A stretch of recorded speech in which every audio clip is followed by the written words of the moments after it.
Le coup de sifflet a retenti. Bonjour à toutes et à tous, bienvenue sur Télégoël pour votre émission sport en plein cœur de l'agglo Lens-Liévin hors zone, une émission produite par RBM et par Télégoël. Dans cette émission, on va revenir bien sûr sur le Racing Club de Lens qui se fait freiner par les Grenats du FC Metz. Mais justement, si on est freiné, on essaiera d'enclencher la deuxième avec notre invité du jour, Anthony Victoria et l'association Coureur à Pic qui tente tout simplement de réaliser un pari fou, escalader le Mont Blanc. Dans 4 mois, on en parlera avec vous. Anthony, bonjour. Bonjour Fred. Merci d'avoir accepté l'invitation d'Orzone. Donc, vous serez un peu notre fil rouge pendant cette émission. On parlera également course avec Thomas Verbruch-Delchambre. Bonjour oui, Thomas. Bonjour Fred, bonjour à tous. On parlera du vélo et des candidats de Pékin Express. Alors, ceux de cette saison ou ceux d'il y a un moment? D'une saison d'il y a quelques temps. D'accord, parce que c'est un peu la folie du moment, Pékin Express. Donc, on voit ça partout sur les réseaux sociaux. Donc, on parlera donc de Fabrice et de Briac, si je ne dis pas de bêtises. Tout à fait. Et on vous parlera également de plein de surprises, de stades, de résultats, de bonheur et surtout pas de malheur. Et justement, le bonheur, il est peut-être au bout de la saison pour le Racing Club de Lens. On part sur les terrains.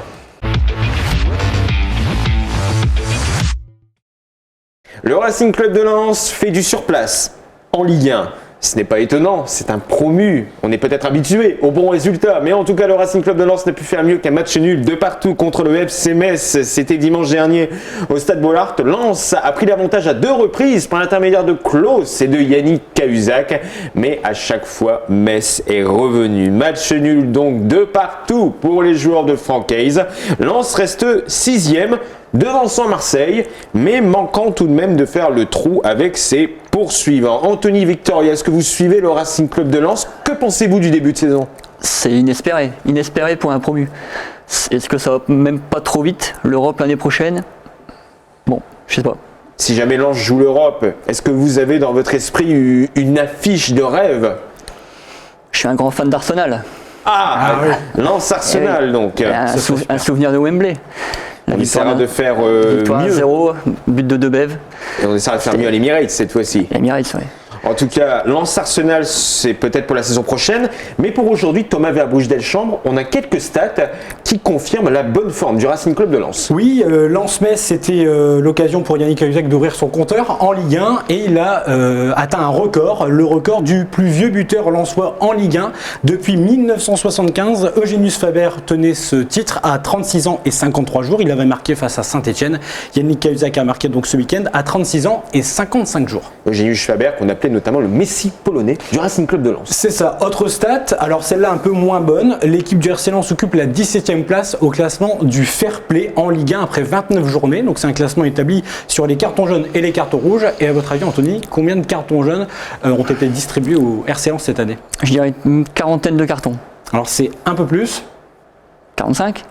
Montez encore. 50? Allez, je vous le donne, c'est 68 cartons jaunes et 3 cartons rouges. Alors, contre-performance peut-être, hein, Lens devance l'AS Monaco, le Stade de Reims, l'OM. On se demande un peu pourquoi autant de cartons jaunes, peut-être beaucoup d'engagement sur le terrain. Fred. En tout cas, on l'a encore vu ce dimanche avec l'arbitre Florent Bataille, qui a d'ailleurs été un peu décrié sur les réseaux sociaux, puisqu'il avait donné notamment 3 cartons jaunes à des défenseurs du Racing Club de Lens après 30 minutes. Mais ça a été un arbitrage qui a été très très discuté de la part de l'homme en noir ce dimanche. Lui, par contre, eh bien, il ne fait pas de vagues et il met même du baume au cœur aux supporters du Racing Club de Lens. C'est Arnaud Calimuendo.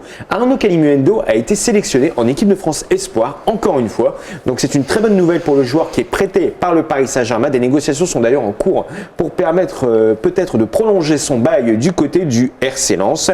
Et si vous voulez également d'autres infos concernant les sélectionnés, eh bien on a appris que Brian Pereira et Ange N'Guessam étaient sélectionnés en équipe de France des moins de 18 ans. Et ça encore, c'est une très très bonne nouvelle pour la formation lensoise. Et dernière info, on l'a appris hier, Adrien Louveau, joueur de la réserve du Racing Club de Lens, a signé son premier contrat professionnel. Là, on a eu du haut, mais également du très haut niveau en volleyball, Thomas. Oui, du haut niveau avec les hommes du Arn Volleyball qui écrasent tout sur leur passage comme chaque semaine. Ils n'ont pas fait de concession ce samedi face à Lyon. 3-7-0, 20-25, 14-25, 21-25. On voit mal comment le leader du championnat pourrait perdre sa place, d'autant que ce week-end, le dauphin Avignon a été vaincu par Charenton, dernier au classement. Une déconvenue qui rassure l'équipe arnésienne. Et regardez cette belle incrustation à côté de moi. Arn qui reste premier mais qui ne jouera pas ce week-end. On a appris mardi qu'en raison d'un cas de Covid, le HVB est à l'isolement. Donc le match retour contre Conflans est du coup une nouvelle fois reporté. Ça, c'est pour le Arn Volleyball. Et les filles, elles sont qualifiées. Et oui, elles sont qualifiées en play-off. Une très belle saison pour le volley club arnésien. Les filles d'Émilie Ypres ont réussi à se hisser en play-off malgré leur défaite ce week-end à l'extérieur face à Quimper 3-1. Le VCH se savait qualifié depuis la veille du match grâce à leur 3e place, 29 points empochés et 10 matchs gagnés. On les retrouvera ce week-end pour la fin de la première phase. C'est un match retour et déjà face à Quimper, c'est à domicile et un match à suivre sur la page Facebook du volley club arnésien. Coup d'envoi à 19h.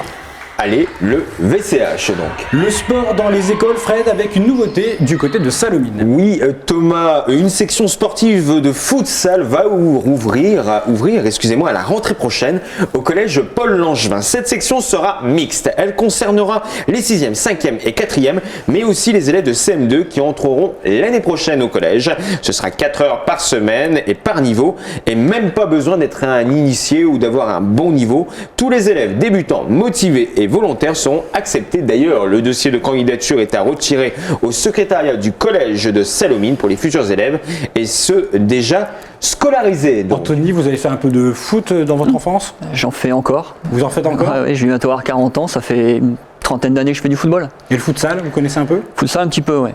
Un petit peu. Moins fan. Je préfère la vraie pelouse. Le vrai terrain. Voilà, du vrai terrain. Je comprends. Alors justement, comment vous avez géré l'arrêt des championnats amateurs à votre humble niveau ?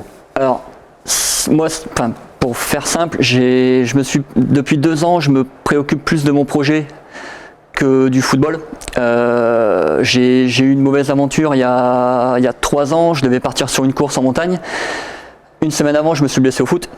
Donc voilà, mauvaise expérience. Donc maintenant, dès que je sais que j'ai un projet qui arrive, une course, un truc important, je me mets un peu le foot de côté parce qu'une blessure, c'est vite arrivé. Et quand on se prépare pendant plusieurs mois, voire plusieurs années pour une course ou un projet qu'on a envie de faire, s'arrêter une semaine avant, compliqué. Ouais. Dans ce cas-là, il faut mettre un peu les hauts là et puis se concentrer sur un projet. On récupère moins vite qu'avant, donc il faut faire attention à ce qu'on fait, quoi. En tout cas, eux, ils continuent d'aller vite. Ce sont 2 visages qu'on a vus à la télévision il y a quelques années dans la saison 12 de Pékin Express. C'est dans le clapping, c'est tout de suite.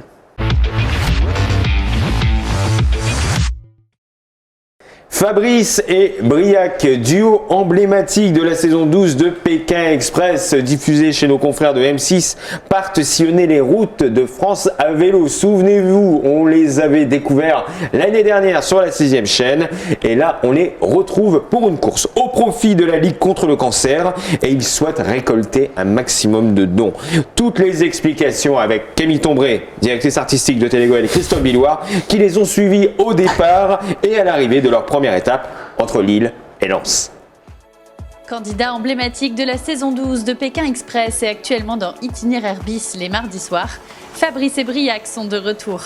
Cette fois-ci, ils se lancent pour un tour de France des rencontres à vélo pour la Ligue contre le cancer. 6 étapes de 25 jours, 10 000 km à parcourir, les 2 acolytes, accompagnés de Freedom, débutent leur voyage direction Lens. Ça va être une aventure différente que Pékin Express, mais là, cette fois, c'est notre aventure. Elle est imaginée de notre cerveau. Elle sort de nous, Ouais. elle sort de rien, elle sort de nulle part, et puis elle a grossi, et puis voilà, on est là aujourd'hui chez vous, à Lille, au siège de la Ligue, pour commencer cette aventure incroyable. L'intensité va être la même que sur Pékin Express, parce que voilà, on aime ça tous les deux, on va se faire mal. C'est pas une promenade de santé qui nous entend. Voilà, c'est pas un voyage d'un jour, quoi. Non, mais on aime les défis, donc c'est parti, on y va. On a des abeilles dans les jambes, on a qu'une envie, c'est de partir. Et puis on a encore la chance d'être en bonne santé, merci mon Dieu, on en est conscient. Mais c'est une très grande richesse, donc voilà, une pensée pour ceux qui ne l'ont pas et qui aimeraient être à notre place, donc on n'a pas le droit de se plaindre et on est là aujourd'hui, gonflé à bloc. Sur l'objectif, on fait 10 000 km à vélo, donc 1 € à reverser du kilomètre. Donc on espère au moins atteindre cet objectif, mais pourquoi pas le dépasser, Ouais, ramener on un va très très gros chèque. On va faire exploser les compteurs. Voilà. Dernier préparatif avant le grand départ, Fabrice et Briac ont emporté tout ce dont ils avaient besoin. Moi je l'emporte parce que je me dis que c'est symbolique aussi, et puis il fallait l'emmener pour faire des photos déjà avec tout le monde. Et puis c'est vrai qu'il est mythique. J'ai emmené les deux, voilà. Bon, il y a un peu d'affaires dedans, j'ai mis toutes mes affaires de sport avec mes chaussures en dessous. Et puis après à côté j'ai une valise, mais Celui-là, c'est le premier aussi, voilà. qui a bien baroudé, qui sont pas lavés, qui sont dans leur jus. Donc celui-là Sans c'est problème. celui de la saison 12 et puis celui-là c'est celui d'itinéraire bis. Itinéraire bis, saison 12. Voilà, en place. Porte-bonheur. Ouais, Un peu. porte-bonheur, Un puis il y a peu tous les pour- gris-gris dessus. Il y a des donc, gris-gris, il y en a qui sont partis, il y en a qui sont restés. Puis bon, on les a jamais lavés quoi, ils sont vraiment dans leur jus. Et c'est fou quand tu voyages comme ça, ce que les gris-gris, les petites choses Ouais. qui pourraient paraître bénins se font plaisir et font du bien. Ne serait-ce que des conneries, on en a plein. Voilà, tous les petits batchs, tout ça c'est pareil. Voilà, c'est des petits petites gris-gris. superstitions, je dirais un peu, pour la route. C'est le Saint-Christophe de la route. Les gris-gris du voyageur. 11h45, le duo des sœurs lilloises Pauline et Aurélie, finalistes de la saison dernière, sont venus leur donner le top départ. Allez, le premier kilomètre.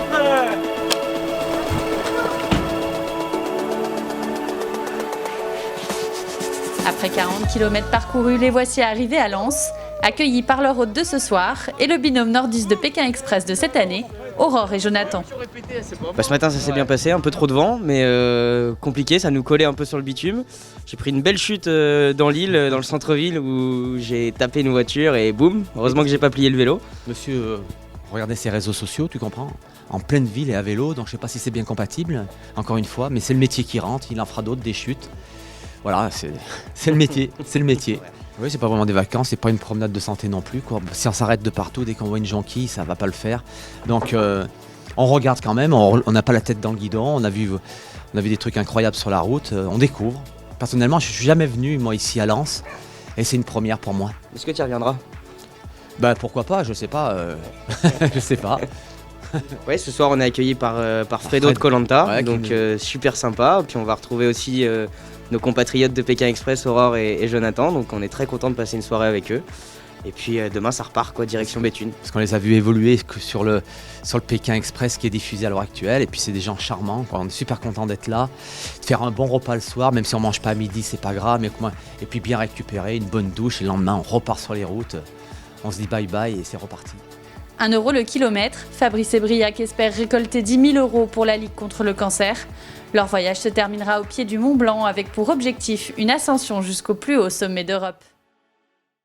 Leur cagnotte est en ligne, on vous redonne l'adresse globedreamers.com, globedreamers.com. Et Thomas. Fred, il est aussi possible de réserver un petit créneau pour faire un bout de chemin avec eux en France. C'est à retrouver sur le site de la Ligue contre le cancer, un créneau à 15 € l'étape. Fred, vous pourriez aller les rejoindre peut-être avec votre vélo? Oui, alors moi je me réserve pour l'étape Lens-Mont-Blanc. Tout ça. Lens-Mont-Blanc. Lens-Mont-Blanc. Belle transition. Alors justement, merci. Mont-Blanc, on va s'y rendre, on va essayer de s'y rendre en tout cas avec notre invité Anthony Victoria. C'est l'interview de la semaine dans Off-Zone.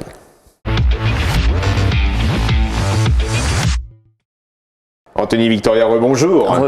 De l'association Coureurs à Pic et ce projet fou, escalader le Mont Blanc en partant du bassin minier. Comment déjà vous est venue cette idée saugrenue? Alors c'est un projet qui m'est venu, je fais pas mal de trails, beaucoup de trails en montagne, et à force de courir en montagne et de voir ce Mont Blanc de partout, hein, on court n'importe où, on le voit, voilà. Je me suis dit, voilà, c'est un défi un peu fou, mais il faut que je me le fasse avant de plus pouvoir, quoi. Est-ce que vous avez réalisé d'autres défis fous dans votre existence? Pas aussi fou que celui-là.